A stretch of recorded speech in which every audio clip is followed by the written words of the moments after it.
In the Quran, though, we do find in one place a purely logical argument that goes beyond the concept of design. It goes into creation itself. We find it in Surah Tur, verses 35 and 36. أَمْ خُلِقُوا مِنْ غَيْرِ شَيْءٍ أَمْ هُمُ الْخَالِقُونَ أَمْ خَلَقُوا السَّمَاوَاتِ وَالْأَرْضِ بَلْ لَا يُقِنُونَ. Were they created from nothing? Or did they create themselves? Or did they create the heavens and the earth? Indeed, they are uncertain.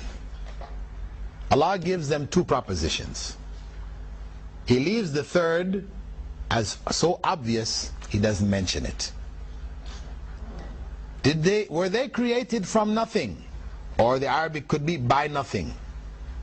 Were they created from nothing? Common sense tells you nothing cannot produce something. Right?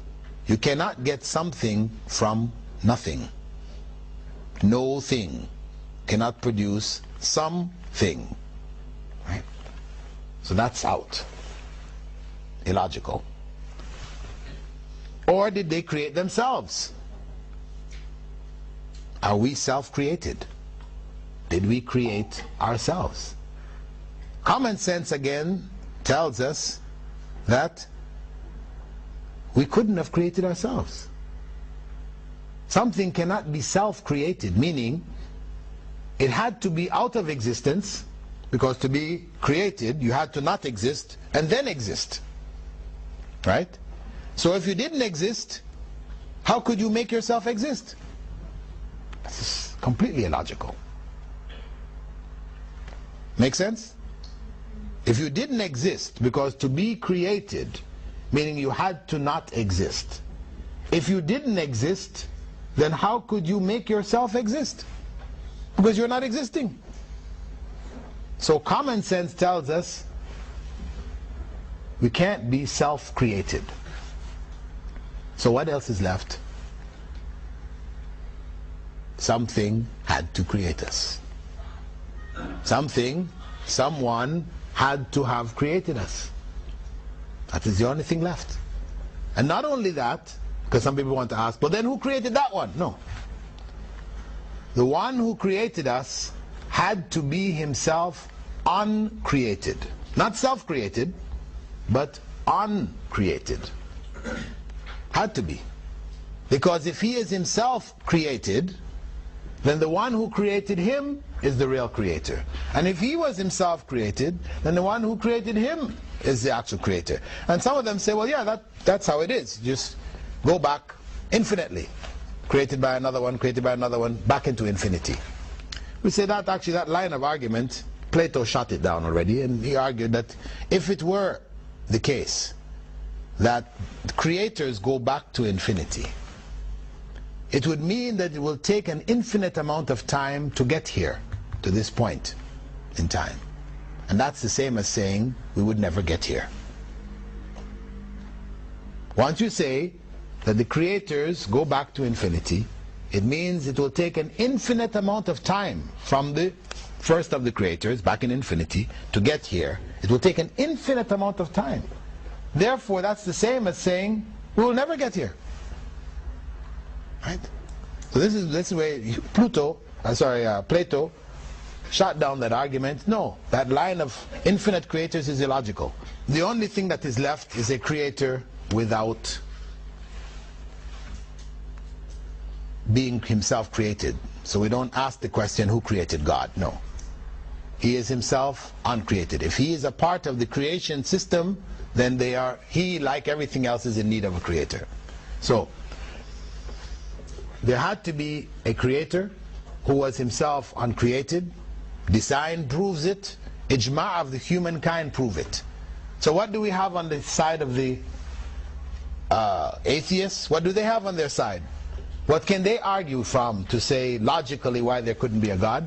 Well, they come back, they say, okay, your God is an all-powerful God, right? He's all-powerful. Is he a good God or not? Yes, he's a good God. God is good. So where did evil come from? This is their line of argument. They say that the existence of evil is proof that there is no God. The existence of evil is proof that there is no God. Because if God is all powerful, and He is all good, and He created evil, then you've got an evil God. If He didn't create evil, then He's not all powerful. So there couldn't be a God. That's their argument. Well, our response to that is that yes, God created, evil is a part of His creation. وَهُوَ خَالِقُ كُلِّ شَيْءٍ. That's what Allah said. He is the creator of all things. Though He doesn't directly attribute evil to Himself, He says instead, قُلْ أَعُوذُ بِرَبِّ الْفَلَقِ مِنْ شَرِّ مَا خَلَقَ. Say, I seek refuge in the Lord of the Dawn from the evil of what He has created. He didn't say مِنْ شَرِّ خَلَقَ. He could have said مِنْ شَرِّ خَلَقَ, from the evil He created. But He said the evil of what He created.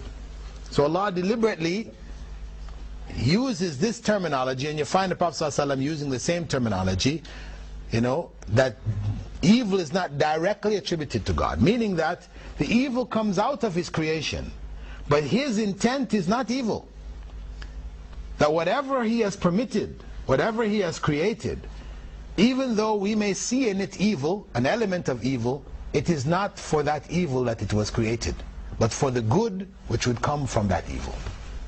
Because everything that exists, everything that God has permitted, has a good element to it. Whether it is obvious to us or whether it is not, there it is there, because God is good. So we explain to them that the obvious good from evil we can see in certain cases. In our own lives, personal lives. How many times things happen and you say, oh man, why did that happen? Why did that? That's really horrible. Then the next day something else happens and you see it based on that, oh, phew, that's great. I didn't realize, that thing had good in it for me, really. And they said, every cloud has a silver lining. One of the expressions in the West to explain that. There are many times we experience that in our lives. Similarly, we can give them an example in terms of children. When you take your child to the doctor for the first time, and you tell them, this is a nice doctor, he likes you, he's smiling, and the kid is smiling and everything. Then the doctor sticks the needle in the kid's arm. Ah, the kid screams. Right? You told him he was good, but now in the mind of that child, what has happened? That man is evil. Okay? He is an evil man. He's not a good man. So every time you take the child, you tell the child, we got to go to the doctor. Oh, I don't want to go to the doctor. Right? And when you drag them in there screaming and crying, now, you know that what the doctor is doing is for good. Right? You know it. Because normally, yes, the act of sticking a needle into somebody's arm, this is something evil. It's painful. There's evil in it. Somebody comes to you and says, listen, I have this needle, I'd like to jab it in your arm. Do you mind? Nobody's going to say, Ahlan wa sahlan, unless you're a sadist, a masochist, you like pain or whatever. I mean, the average person is going to say, no, that's evil. Who would want that for themselves? So the child is reacting as on a normal person would act to pain, harm that has come to them. The point is here, you know that it is for good. You know it is for good. But no matter how much you tell that child, will the child ever accept that it is for good?